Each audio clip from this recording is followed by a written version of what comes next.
Hai geng, balik lagi bersama Nicontek. Hari ini saya akan membagikan cara untuk bypass aplikasi atau situs yang diblokir oleh Kominfo. Pada kesempatan kali ini ada 3 cara yang akan kita gunakan. Jadi sebelum masuk ke pembahasan, saya mau disclaimer dulu kalau cara ini hanya bersifat temporary dan tidak ada jaminan akan terus bisa digunakan di kemudian hari.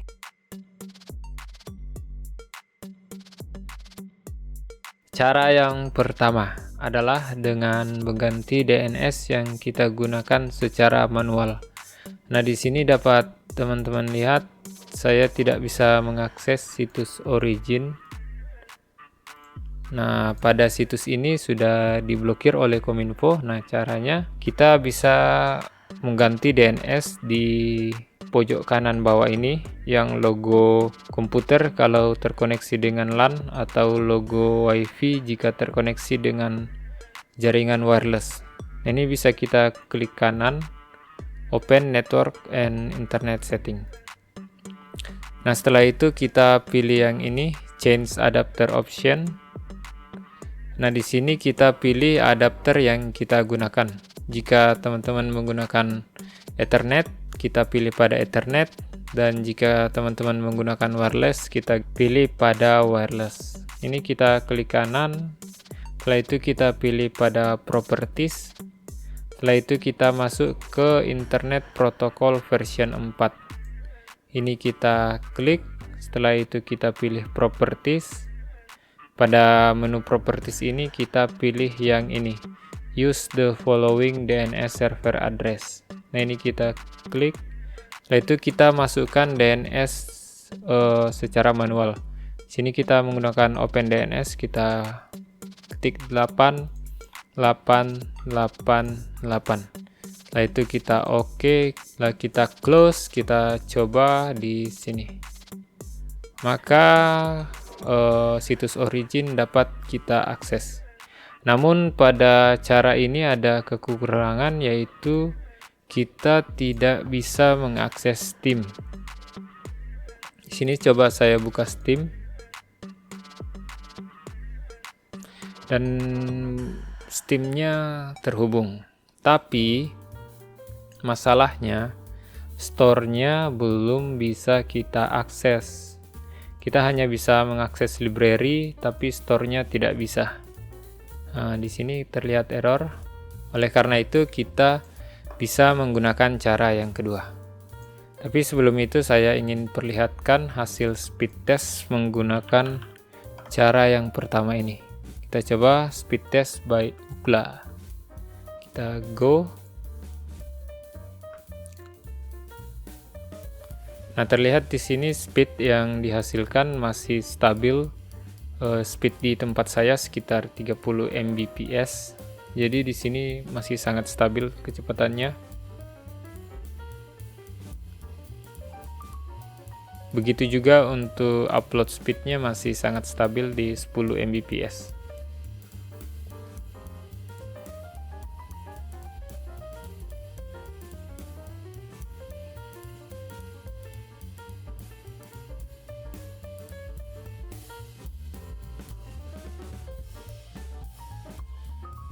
Selanjutnya adalah cara yang kedua, yaitu menggunakan Cloudflare.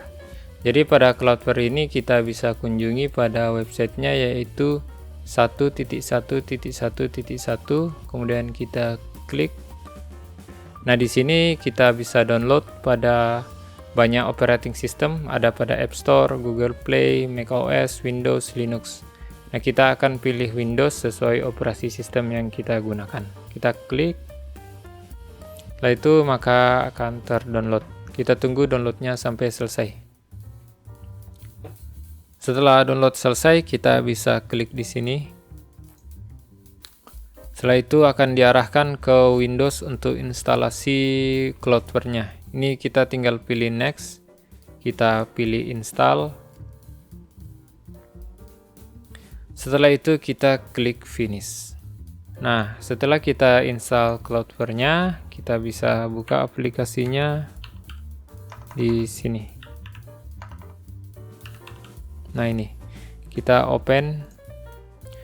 Maka di pojok kanan bawah akan ada pop-up seperti ini kita next. Setelah itu kita accept. Nah, pada menu gear ini kita klik kanan, kita pilih yang 1.1.1.1. Kita centang yang ini. Setelah itu kita klik pada toggle ini, kita klik, maka dia akan connected. Setelah connected seperti itu, kita coba untuk membuka Steam Store. Maka store pada Steam berhasil kita load. Tidak seperti cara pertama sebelumnya, di mana store pada Steam ini tidak bisa terload. Nah, pada cara kedua ini Steam berhasil kita load. Kita coba juga buka Origin. Pada Origin ini tetap bisa terload menggunakan Cloudflare. Coba kita cek speednya apakah stabil atau tidak. Nah, ini saya menggunakan Okla lagi. Setelah itu kita go.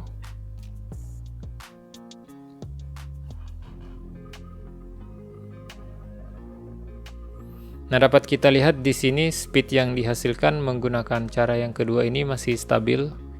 Nah, begitu pula dengan speed upload stabil pada 10 Mbps. Nah, ini dia hasil dari speed test menggunakan Cloudflare. Nah, pada cara yang ketiga kita akan menggunakan VPN.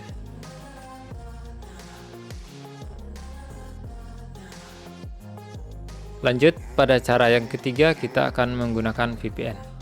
Kita bisa menggunakan VPN dari Cloudflare juga, tapi kekurangannya adalah kita tidak bisa memilih VPN dari negara mana yang akan kita gunakan. Sehingga saya akan lebih merekomendasi menggunakan VPN dari Proton. VPN ini juga bersifat gratis dan speednya lumayan. VPN ini juga tidak memiliki bandwidth limit atau batas penggunaan, serta masa aktif juga tidak ditentukan. Sehingga kita dengan bebas dapat menggunakan layanan VPN ini selagi masih disediakan secara gratis. VPN ini juga sudah lumayan lama saya gunakan, sekitar setahunan lebih. Dan overall selama ini sangat mantap. Kita masuk ke protonvpn.com. Setelah itu kita pilih get Proton VPN now. Ini kita klik. Setelah kita klik akan diarahkan ke pricing page gini. Nah, pricingnya ini ada banyak, ada yang berbayar dan ada yang gratis. Kita pilih yang gratis. Maka kita akan diarahkan ke halaman untuk membuat akun VPN-nya. Nah, di sini kita bisa masukkan username, password, repeat password, dan yang lain-lain. Intinya teman-teman lengkapi. Setelah itu kita buat create akun. Setelah itu akan diarahkan ke email yang teman-teman daftarkan. Dan di situ ada link yang bisa kalian kunjungi untuk mendownload aplikasi Proton VPN ini. Nah, setelah aplikasi ini kita download dan install, pada menu Proton VPN ini saya coba buka. Ini udah saya install, udah sekian lama juga di komputer saya. Nah, di sini akan ada peringatan pop-up untuk upgrade. Ini kita close saja. Yaitu kita masuk ke sini.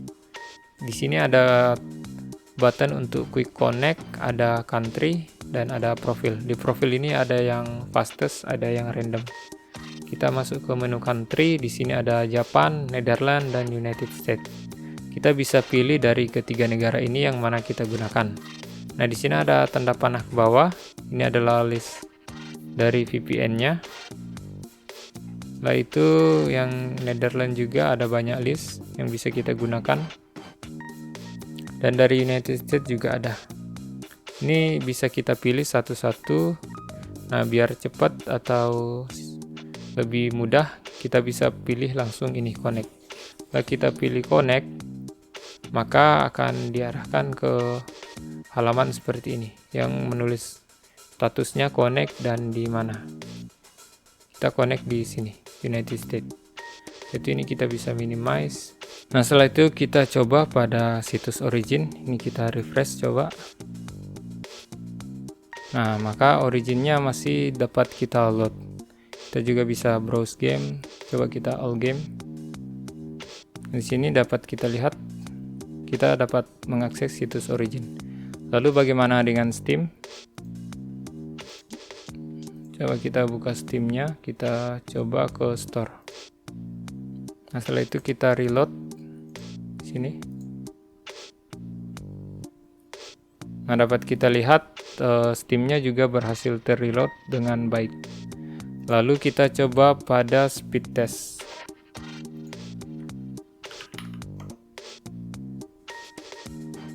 Kita coba menggunakan Ookla lagi. Kita pilih go di sini. Setelah itu kita tunggu hasilnya.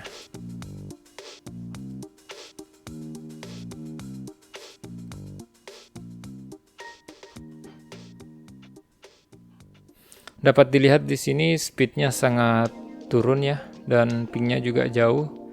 Namun ini kekurangan jika kita menggunakan VPN, karena kita mengakses data dari luar negeri, sehingga speed dan pingnya lumayan tidak stabil. Tapi ini dapat kita gunakan untuk membuka situs-situs atau hal-hal yang terblokir di internet.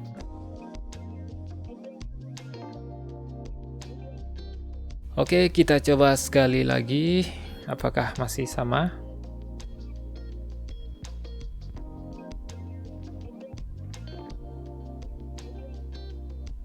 Dan speednya masih stabil seperti yang tadi, sekitar 1 Mbps.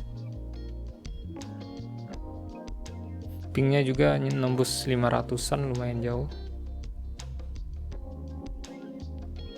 Namun uploadnya udah lumayan naik dikit, tapi turun lagi sekitar 1, Mbps. Namun untuk keperluan streaming dan browsing-browsing ini udah sangat cukup. Nah, ditambah Proton VPN ini bersifat gratis dan mungkin bisa lifetime juga. Tidak ada bandwidth maksimal atau segala macamnya, sehingga kita bisa bebas untuk berselancar di internet tanpa takut terblokir. Oke, itu dia cara untuk bypass aplikasi dan situs yang diblokir oleh Kominfo. Semoga bermanfaat, dan jika ada yang ingin ditanyakan silahkan komen di bawah. Dan jangan lupa like dan subscribe.